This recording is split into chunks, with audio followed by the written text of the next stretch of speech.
श्री शिवाय नमस्तुभ्यम, हर हर महादेव। इस वीडियो में हम आपको बताने वाले हैं गुरुजी पंडित प्रदीप मिश्रा जी का बताया 15 अगस्त सावन की विशेष तिथि में शमी पत्र वाला धर्म प्राप्ति महा उपाय।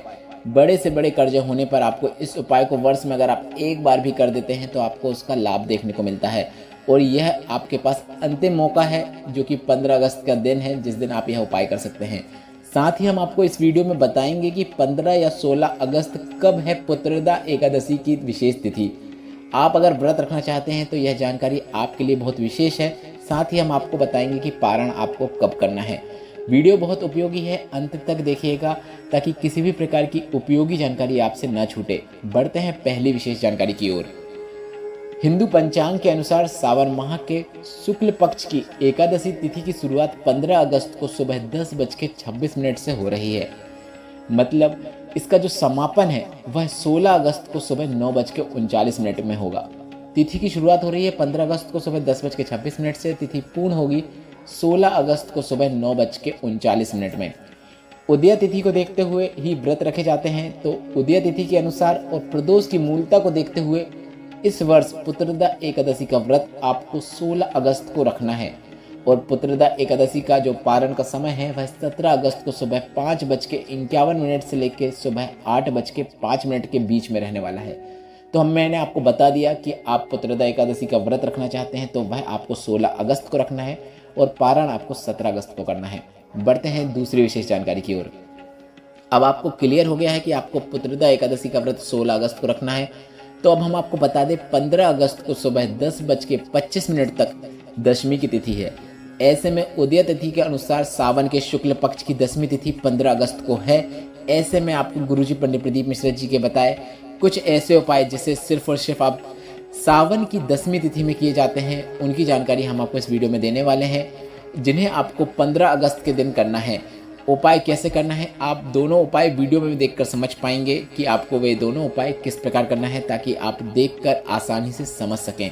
बढ़ते हैं उपाय की ओर।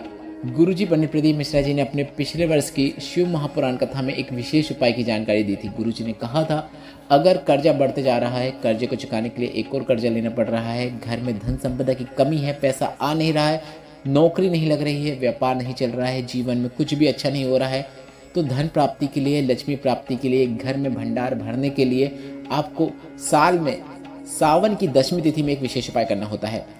आपको भोलेनाथ के मंदिर में जाकर या फिर आप अपने घर पर भी कर सकते हैं, पर आप अगर भोलेनाथ के मंदिर में जाकर करेंगे तो काफ़ी अच्छी बात है। आपको भोलेनाथ के मंदिर में जाना है। आपको 11, 21 या 31 जितने शमी पत्र आपको मिल रहे हैं उतने शमी पत्र लेना है और यदि 11 भी मिल रहे हैं तो भी पर्याप्त है, अगर ज़्यादा मिल रहे हैं तो काफ़ी अच्छी बात है।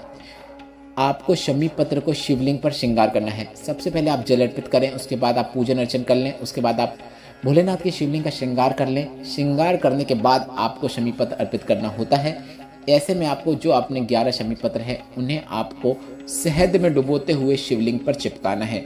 आप वीडियो में देखकर समझ सकते हैं यह प्रयोग, यह उपाय हम आपको वीडियो के माध्यम से भी करके बता रहे हैं ताकि देखकर समझने में आपको आसानी हो। शमी पत्र आपको पूर्ण लेना है। आप मतलब शमी पत्र की जो एक भाग होता है जैसा आपको वीडियो में दिखाई दे रहा है वह पूर्ण भाग को ही आपको एक बार में शहद में डुबोकर शिवलिंग पर चिपकाना है। ऐसा नहीं करना है कि आपको उसको तोड़कर अलग अलग भाग करके 11 भाग चिपकाना है। एक शमी पत्र जो पूर्ण होता है जिसमें बहुत सारी पत्तियां होती हैं, बहुत सारी डालें देखने को मिलती हैं, वह एक शमी पत्र कहलाता है।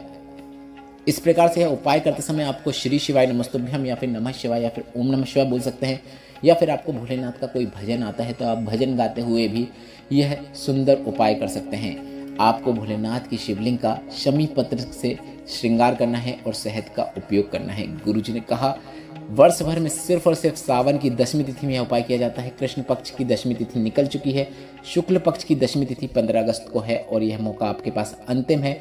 इसके बाद आपको अगले वर्ष जब सावन आएगा तब यह उपाय करने का मौका मिलेगा, तो आप मौका अपने हाथ से बिल्कुल ना जाने दें। यह उपाय आप सावन की दशमी तिथि मतलब 15 अगस्त के दिन अवश्य करें और कर्जे में कितने ही हो आपको लाभ जरूर देखने को मिलेगा। साथ ही आपको कर्म भी करना है, भोलेनाथ का आशीर्वाद मिलेगा और आपको उसमें सफलता देखने को मिलेगी। बढ़ते हैं चौथे और अंतिम उपाय की ओर। गुरुजी पंडित प्रदीप मिश्रा जी का एक ऐसा उपाय जैसे आप अगर वर्ष में सिर्फ एक बार ही कर देते हैं तो घर से क्लेश दूर हो जाता है।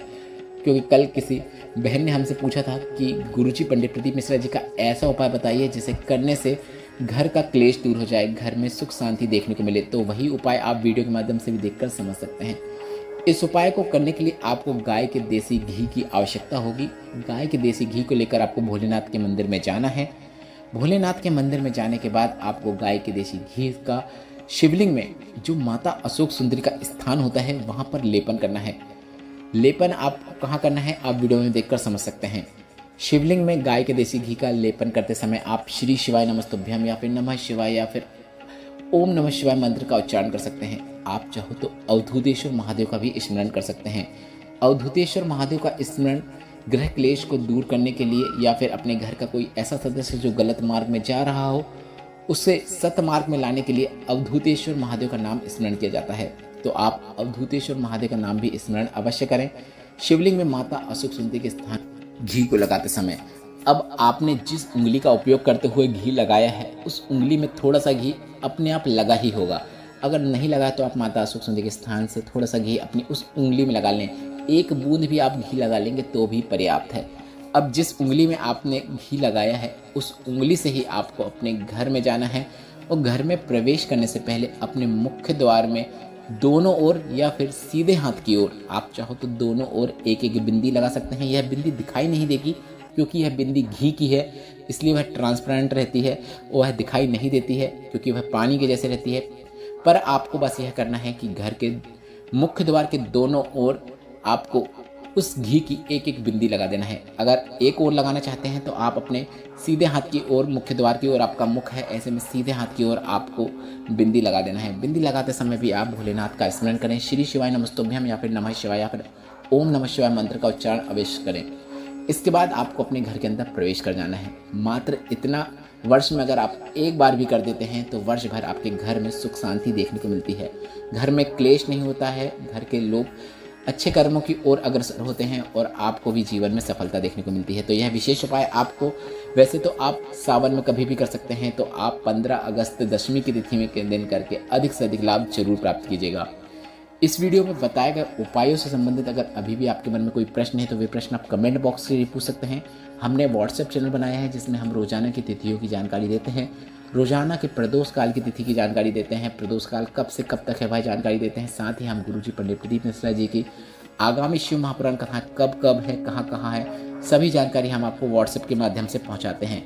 तो व्हाट्सएप में जुड़ने के लिए मैंने कमेंट बॉक्स में व्हाट्सएप चैनल की लिंक मेंशन कर दी है जिसमें टच करके आप हमें व्हाट्सएप में भी फॉलो कर सकते हैं जो कि बिल्कुल फ्री है। यह वीडियो उपयोगी लगा हो तो वीडियो को लाइक करके कमेंट बॉक्स में हर हर महादेव टाइप अवश्य कीजिएगा। अपने प्रश्न भी आप कमेंट बॉक्स के जरिए पूछ सकते हैं। श्री शिवाय नमस्तुभ्यम, हर हर महादेव।